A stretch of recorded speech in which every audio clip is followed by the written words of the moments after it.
Hello दोस्तों, आपका स्वागत है स्टडी विद आईएएस चैनल में। दोस्तों, कल की जो क्लास हुई थी तो मैंने दोस्तों आप लोगों को बताया हुआ था, जिसमें से आपको तारामंडल, नक्षत्र मंडल, ध्रुव तारा, सप्तऋषि तारा, निहारिका, नेबुला, आकाशगंगा, इन बिंदुओं पर चर्चा की हुई थी। आज की दोस्तों जो क्लास होगी वो दोस्तों मैं बात करूँगा खगोलीय पिंड, ग्रह, धूमकेतु, पुच्छल तारा किसे कहते हैं, इन सभी बिंदुओं को लेकर दोस्तों मैं बात करूँगा। तो जो भी लोग दोस्तों हमारे इस चैनल से जुड़े हुए हैं, आप लोग चैनल को लाइक करें, सब्सक्राइब करें और ज़्यादा से ज़्यादा दोस्तों शेयर करिएगा। तो चलिए दोस्तों, आज की क्लास शुरू करते एक बेहतरीन सी, जिसका नाम होगा दोस्तों क्या, खगोलीय पिंड। खगोलीय पिंड यानी कि खगोलीय पिंड किसे कहते हैं। तो दोस्तों यही हमारे पास हेडिंग पड़ी हुई है, खगोलीय पिंड। लेकिन दोस्तों इस क्लास शुरू करने से पहले एक खूबसूरत सी शायरी हो जाए तो वो मैं आपको सुनाना चाहता हूँ। गा तो मैं भी सकता हूँ लेकिन आवाज़ चाहिए, और बजा तो मैं भी सकता हूँ लेकिन साथ चाहिए। गा तो मैं भी सकता हूँ लेकिन आवाज़ चाहिए, और बजा तो मैं भी सकता हूँ लेकिन साथ चाहिए। फिर ये मत कहना कि शाहजहाँ ने ताजमहल बनवाया था, और बनवा तो मैं भी सकता हूँ लेकिन मुमताज़ चाहिए। तो चलिए दोस्तों, इस खूबसूरत शायरी के साथ आज की क्लास मैं शुरू करने जा रहा हूँ। और आज का टॉपिक होगा दोस्तों खगोलीय पिंड। तो खगोलीय पिंड किसे कहते हैं, इसी बिंदुओं पर दोस्तों हम लोग चर्चा करेंगे। तो खगोलीय पिंड सूर्य, चंद्रमा तथा वे सभी वस्तुएं जो रात के समय आकाश में चमकती हुई दिखाई देती हैं, खगोलीय पिंड कहलाती हैं। सूर्य, चंद्रमा तथा वे सभी वस्तुएं जो रात में चमकती हुई दिखाई देती हैं, क्या कहलाती दोस्तों, खगोलीय पिंड कहलाती हैं। तो इसी को दोस्तों हम लोग लिख लेते हैं। क्या है, क्या लिखना क्या है, सूर्य, चंद्रमा तथा वे सभी वस्तुएं। तो यहाँ पर दोस्तों मैं लिखता हूँ सूर्य कॉमा चंद्रमा, सूर्य, चंद्रमा तथा वे सभी वस्तुएं, वे सभी वस्तुएं। ये दोस्तों आपकी क्या कि सूर्य, चंद्रमा तथा वे सभी वस्तुएं, वे सभी वस्तुएं जो रात के समय आसमान में जो रात के समय, जो रात के समय ठीक है ना दोस्तों, जो रात के समय आसमान में चमकती हुई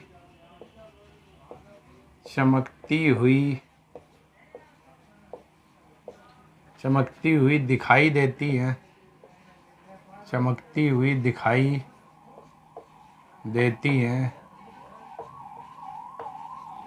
ठीक है ना दोस्तों, सूर्य, चंद्रमा तथा वे सभी वस्तुएं जो रात के समय आसमान में चमकती हैं, जो रात के समय आसमान में चमकती हैं। दोस्तों यहाँ पर लिख लो, चमकती हैं, खगोलीय पिंड कहलाती है। खगोलीय पिंड कहलाती है, खगोलीय पिंड कहलाती हैं। ठीक है ना दोस्तों, कहलाती हैं। यानी यहाँ से क्या परिभाषा क्लियर हो गई कि सूर्य, चंद्रमा और वे सभी वस्तुएं जो रात के समय आसमान में चमकती हुई दिखाई देती हैं, खगोलीय पिंड कहलाती है, खगोलीय पिंड कहलाती है। ठीक है दोस्तों, तो ये परिभाषा ध्यान रखना, बहुत अच्छी एनसीईआरटी में दोस्तों ये दी हुई है कि निम्नलिखित में से खगोलीय पिंड किसे कहते हैं। तो सूर्य, चंद्रमा तथा वे सभी वस्तुएं जो रात के समय आसमान में चमकती दिखाई देती, खगोलीय पिंड कहलाती है। कुछ खगोलीय पिंडों में, अगला दोस्तों अगर पॉइंट की बात करें तो इसको देख लेते हैं। तो कुछ खगोलीय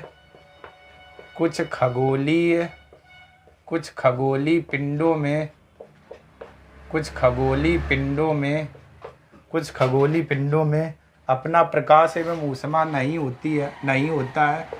अपना प्रकाश एवं ऊष्मा नहीं होता है।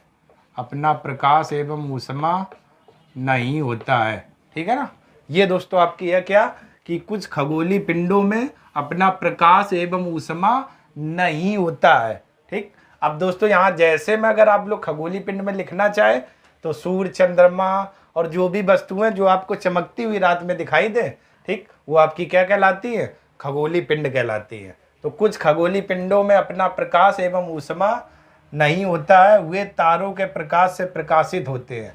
वे तारों के प्रकाश से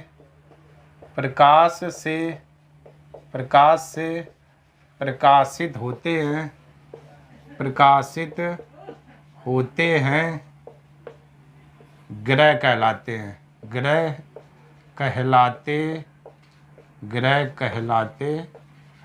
अंडरलाइन दोस्तों कर लेना, मोस्ट इंपॉर्टेंट ग्रह की परिभाषा। ऐसे पिंड दोस्तों क्या कहलाते हैं? ग्रह कहलाते हैं। यानी ऐसे खगोलीय पिंड जिनमें स्वयं का प्रकाश व ऊष्मा नहीं होती है और जो तारों के प्रकाश से प्रकाशित होते हैं दोस्तों, ऐसे खगोलीय पिंडों को हम लोग क्या बोलते हैं? ग्रह कहते हैं। ऐसे खगोलीय पिंड जिनमें स्वयं का प्रकाश व ऊष्मा नहीं होती है और जो तारों के प्रकाश से प्रकाशित होते हैं, ऐसे खगोलीय पिंड क्या कहलाते हैं दोस्तों? ग्रह कहलाते हैं। और सूर्य, चंद्रमा तथा वे सभी वस्तुएं जो रात के समय आसमान में चमकती है क्या कहलाती दोस्तों? खगोलीय पिंड कहलाती है। क्लियर दोस्तों? इसके बाद दोस्तों हम लोग बात करेंगे, जरा देखती है किसकी हम लोग बात करते हैं। इसके बाद की दोस्तों बात करेंगे हम लोग, बहुत इंपॉर्टेंट टॉपिक दोस्तों, धूमकेतु किसे कहते हैं। अगला जो आपका टॉपिक रहेगा दोस्तों, धूमकेतु, ठीक है ना? धूमकेतु, ये धूमकेतु किसे कहते हैं, ठीक है ना दोस्तों? तो धूमकेतु की बात करें, धूमकेतु को दोस्तों अगर बात करें तो ये धूमकेतु धूल, कण और गैस के क्या होते हैं दोस्तों? ये धूल, कण और गैस के समूह को हम लोग क्या बोलते हैं? धूमकेतु कहते हैं। और ये दोस्तों सूर्य के चारों ओर परवलयाकार पथ में चक्कर लगाते हैं। लेकिन जब ये सूर्य के नज़दीक जाते हैं, ठीक है ना दोस्तों, चूँकि ये गैसों के समूह होते हैं, गैस के पिंड होते हैं, गैस के पिंड होने के कारण जब ये सूर्य के समीप जाते हैं, ठीक, तो वहाँ पर दोस्तों ये जल उठते हैं पिंड, और जल उठने पर इनमें एक लपट या आग जैसी लग जाती है। इन्हीं को दोस्तों हम लोग क्या बोलते हैं? धूमकेतु कहते हैं। ठीक है ना? सूर्य इनको आकर्षित कर लेता है। जैसे दोस्तों धूमकेतु, ये आपका सूर्य हो गया, ठीक, ये आपका सूर्य हो गया, और ये दोस्तों जो धूमकेतु, ये जो पिंड है, ये सूर्य के चारों ओर परवलयाकार में क्या चक्कर लगा रहे होते हैं। अब चूंकि ये दोस्तों गैस और धूल आदि के ये पिंड होते हैं, तो इस तरीके से इनमें क्या दोस्तों आग लग जाती है, और आपको पूंछ ऐसी संरचना ऐसे जलती हुई दिखाई देती है, ऐसे करके। और इन्हीं को दोस्तों क्या बोला जाता है? धूमकेतु। यानी धूल, कण और गैसे के समूह को हम लोग धूमकेतु कहते हैं। और जब ये दोस्तों सूर्य के चारों ओर परवलयाकार पथ पर चक्कर लगा रहे होते हैं, तो सूर्य इनको आकर्षित कर लेता है। चूंकि गैसी गोला होने के कारण इनमें आग लग जाती है, और आग लगने से दोस्तों ये पूंछ ऐसी संरचना दिखाई देती है। जब आग लग रही होती तो पीछे की आग लपट इसकी जो होती पीछे की जाती है दोस्तों, और पूंछ ऐसी संरचना दिखाई देती है। इसी को हम लोग धूमकेतु कहते हैं। और ये दोस्तों संरचना हमेशा धूमकेतु सूर्य के विपरीत दिशा में ही होते हैं, सूर्य के विपरीत दिशा में ही होते हैं। ठीक है ना दोस्तों? यानी कि धूमकेतु धूल, कण और गैसों के समूह को, ठीक, हम लोग धूमकेतु कहते हैं। और ये सूर्य के चारों ओर परवलयाकार पथ पर चक्कर लगाते हैं, और जब ये सूर्य के नज़दीक होते हैं तो सूर्य इनको आकर्षित कर लेता है। चूँकि गैसी पिंड होने के कारण ये जल उठते हैं, और इसमें दोस्तों पूंछ ऐसी संरचना बन जाती है। इन्हीं को हम लोग दोस्तों क्या बोलते हैं? धूमकेतु। ठीक, क्लियर दोस्तों? इसी को दोस्तों हम लोग थ्योरी में लिखते हैं, क्या है? ब्रह्मांड में। तो चलिए दोस्तों हम लोग धूमकेतु की परिभाषा लिखते हैं। ब्रह्मांड में धूल, कण, बर्फ व गैसों के समूह को, ब्रह्मांड में धूल, कण, बर्फ व गैसों के समूह को धूमकेतु कहते हैं। गैसों के समूह को धूमकेतु कहते हैं। ठीक है ना दोस्तों? यहाँ पर लिख देते धूमकेतु कहते हैं। तो ब्रह्मांड में ठीक, धूल, बर्फ व गैसों के समूह को दोस्तों क्या, धूमकेतु कहते हैं। ये परिभाषा ध्यान रखना दोस्तों प्री के एग्जाम के लिए कि निम्नलिखित में से धूमकेतु कहते हैं। और यही लाइन एनसीईआरटी में जो दी हुई है परिभाषा दोस्तों आपका बन जाएगी इसी से, और क्वेश्चन इसी से आपका बन जाएगा। ठीक है ना। ये सूर्य के चारों ओर, ये सूर्य के चारों ओर, ये सूर्य के चारों ओर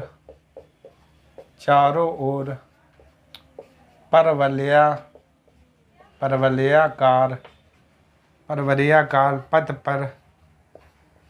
पर चक्कर लगाते हैं।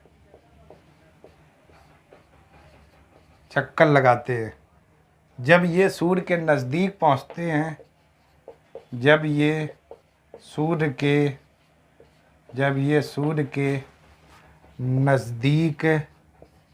नज़दीक पहुँचते हैं तो सूर्य इनको आकर्षित कर लेता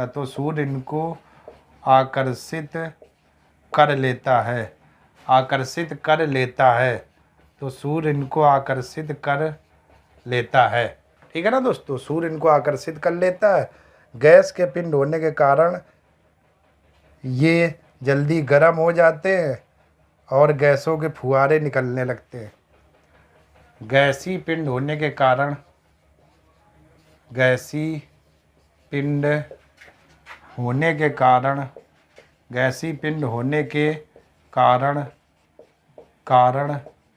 जल्दी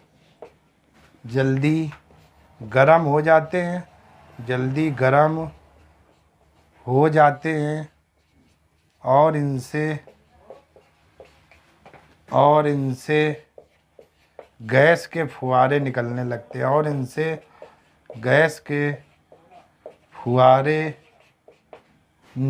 लगते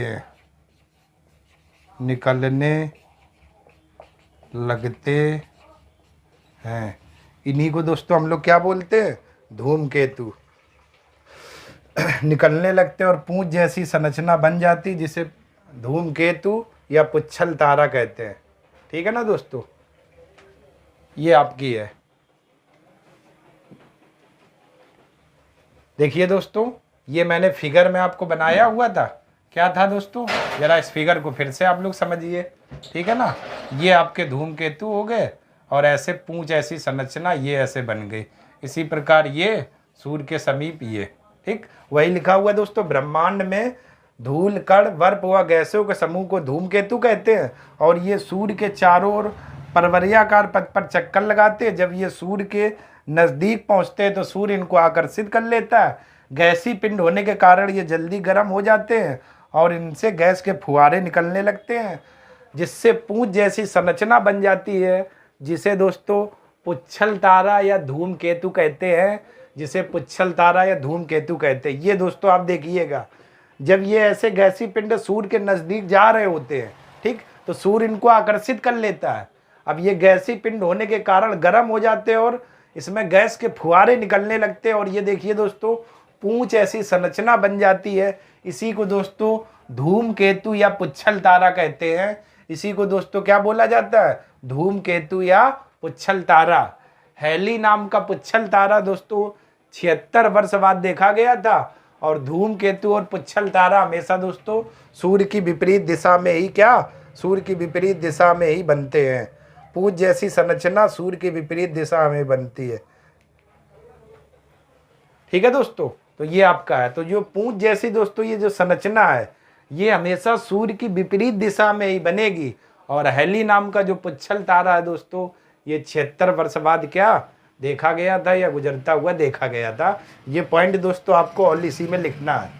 ठीक है ना दोस्तों, मतलब ब्रह्मांड में धूल, कण, बर्फ व गैसों के समूह को धूमकेतु कहते हैं। ये सूर्य के चारों ओर परवलयाकार पथ पर चक्कर लगाते हैं। जब ये सूर्य के नज़दीक पहुंचते हैं तो सूर्य इनको आकर्षित कर लेता है। चूंकि ये गैसी पिंड होने के कारण ठीक जल्दी गर्म हो जाते हैं और इनमें गैसों के फुहारे निकलने लगते हैं, जिसे पुच्छल तारा या धूमकेतु कहते हैं। ये पूंछ जैसी संरचना हमेशा सूर्य के विपरीत दिशा में बनती है। दोस्तों ये भी पॉइंट नीचे लिखना है, ये पूंछ जैसी संरचना हमेशा सूर्य के विपरीत दिशा में बनती है। और हैली नाम का पुच्छल तारा 76 वर्ष बाद देखा गया था। हैली नाम का पुच्छल तारा 76 वर्ष बाद देखा गया था। ये भी दोस्तों आपको यहाँ नीचे लिखना है कि पूंछ जैसी संरचना हमेशा सूर्य के विपरीत दिशा में बनती है और हैली नाम का पुच्छल तारा 76 वर्ष बाद देखा गया था। तो दोस्तों धूमकेतु या पुच्छल तारा एक ही बात है, ठीक है ना दोस्तों। तो चलिए दोस्तों ये चीज़ें आपको क्लियर हो गई होंगी। तो चलिए इतने का स्क्रीनशॉट आप ले लीजिए। इसके बाद दोस्तों हम लोग आगे बात करते हैं। स्क्रीनशॉट आप दोस्तों ले लीजिए, इसके बाद आगे बात करते हैं।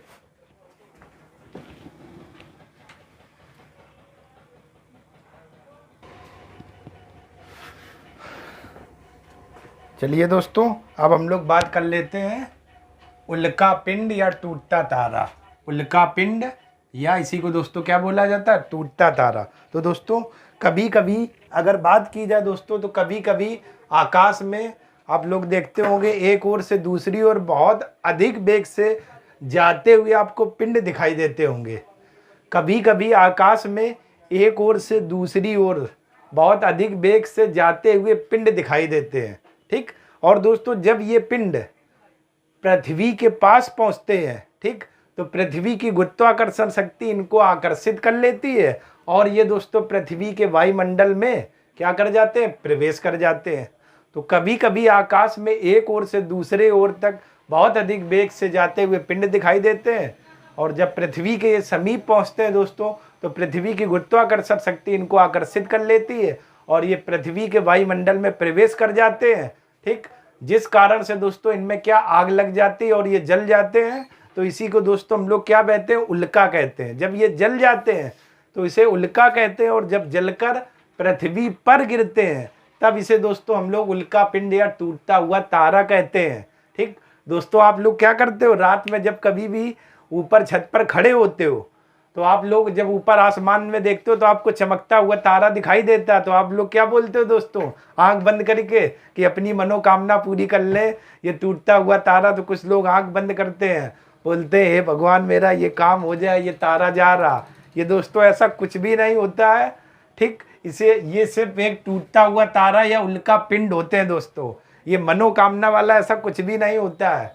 तो जिनको दोस्तों ये गलत फहमी हो आज से आप लोग निकाल दीजिएगा, ठीक है ना। ये वही दोस्तों उल्का पिंड है तो जलकर पृथ्वी पर आते हैं तो आप लोगों को लगता है ये टूटता हुआ तारा जा रहा, हम इससे कुछ मांग ले, ये हमारी मनोकामना पूरी कर देगा, जबकि ऐसा दोस्तों कुछ भी नहीं होता, ठीक है ना।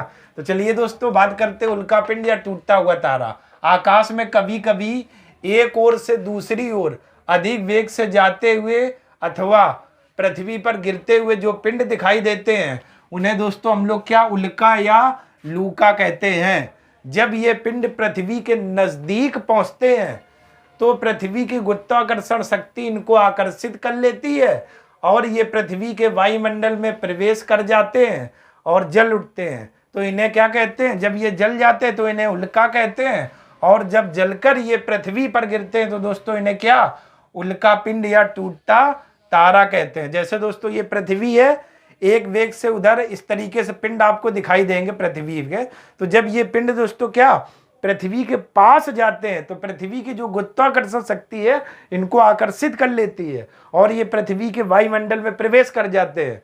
और जैसे ही दोस्तों वायुमंडल में प्रवेश कर जाते हैं तो ये जल उठते हैं। जब जल जाते हैं तो दोस्तों इन्हें उल्का कहते हैं और जब ये जलकर दोस्तों पृथ्वी पर गिरते हैं, ठीक है ना दोस्तों, तो इन्हीं पिंडों को दोस्तों उल्का पिंड या टूटता हुआ तारा कहते हैं। तो इन्हीं पिंडों को दोस्तों उल्का पिंड या टूटता हुआ तारा कहते हैं, ठीक है ना। तो इन्हीं पिंडों को दोस्तों उल्का पिंड या टूटता हुआ तारा कहते हैं, ठीक। ये है दोस्तों ये आपके उल्का पिंड है, ये जा रहे एक वेग से पृथ्वी के समीप आते हैं तो इनकी पृथ्वी की गुरुत्वाकर्षण शक्ति इनको आकर्षित कर लेती है और जब ये जल जाते हैं तो उल्का, और जलकर जब पृथ्वी पर गिरते हैं तो इसे उल्का पिंड या टूटता हुआ तारा कहते हैं। और जो लोग दोस्तों छत पर रात में खड़े होते हैं उनको लगता है कि ये टूटता हुआ तारा जा रहा है, ये हमारी मनोकामना पूरी कर देगा।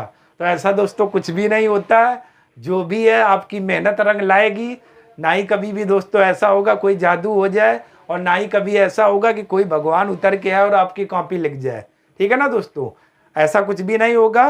पूजा मन की शांति के लिए की जाती है और जो सफलता मिलेगी दोस्तों वो आपकी अपनी मेहनत से मिलेगी। ठीक, तो ये चीज होती है। ठीक है ना दोस्तों। तो अपने आप पर भरोसा रखिए, अपने कॉन्फिडेंस पर भरोसा रखिए। अगल बगल वाले क्या कहते हैं, अगल बगल वाले कुछ भी कहें, या कुछ लोग ऐसे भी दोस्तों मिलेंगे जो आपके पापा से कहे आपके बच्चे का क्या हुआ, देखो मेरा बच्चा ये पास हो गया। इन बातों को कतई भी ध्यान देने की जरूरत नहीं है। अगर दोस्तों आपके अंदर कॉन्फिडेंस है तो आपकी दुनिया की कोई भी ताकत आपको अपना रंग दिखाने से रोक नहीं पाएगी। आपकी मेहनत ही हमेशा रंग लाएगी। ठीक है दोस्तों। तो किसी के बहकाने में मत आइए, अपने आप पर भरोसा रखिए। ठीक, चलिए दोस्तों, तो ये आपके हैं उल्का पिंड या टूटता हुआ तारा। ठीक है ना। एक बार और देख लेते हैं। आकाश में कभी कभी एक ओर से दूसरी ओर अधिक वेग से जाते हुए अथवा पृथ्वी पर गिरते हुए जो पिंड दिखाई देते हैं उन्हें दोस्तों उल्का या लूका कहते हैं। और जब ये पिंड पृथ्वी के नजदीक पहुंचते हैं तो पृथ्वी की गुरुत्वाकर्षण शक्ति इनको आकर्षित कर लेती है और ये पृथ्वी के वायुमंडल में प्रवेश कर जाते हैं, जल उठते हैं। इन्हें उल्का कहते हैं। और जब जलकर दोस्तों ये पृथ्वी पर गिरते हैं तो इन्हें उल्का पिंड या टूटता हुआ तारा कहते हैं। ठीक है दोस्तों। तो चलिए दोस्तों, आप लोग स्क्रीनशॉट ले लीजिए इतने का। तो चलिए दोस्तों, स्क्रीनशॉट ले लिया होगा। अगर दोस्तों आपको मेरा वीडियो पसंद आ रहा है और आपको लग रहा है कि मैं वास्तव में आपके लिए मेहनत कर रहा हूं और अभी तक आपको वो सब बिंदु पढ़ाए गए जो आपके एग्जाम में आए हुए हैं, तो दोस्तों आप लोग चैनल को लाइक करना, सब्सक्राइब करना और ज़्यादा से ज़्यादा दोस्तों शेयर करिएगा। ठीक है ना दोस्तों। आप लोग ऐसे ही मेहनत से पढ़ते रहिए और अपना नोट्स बनाते रहिए दोस्तों। ये वो चैनल है जो आपकी हर एक समस्या के जीएस से लेकर मैथ रीजनिंग की सारी समस्या खत्म होगी। बस थोड़ा आप लोग मुझे समय दे दीजिए दोस्तों, सब कुछ मैं कराऊंगा और बहुत अच्छे से कराऊंगा। ठीक है दोस्तों। तो चलिए दोस्तों, आज की क्लास यहीं तक रखते हैं। तब तक के लिए आप सभी लोगों का धन्यवाद।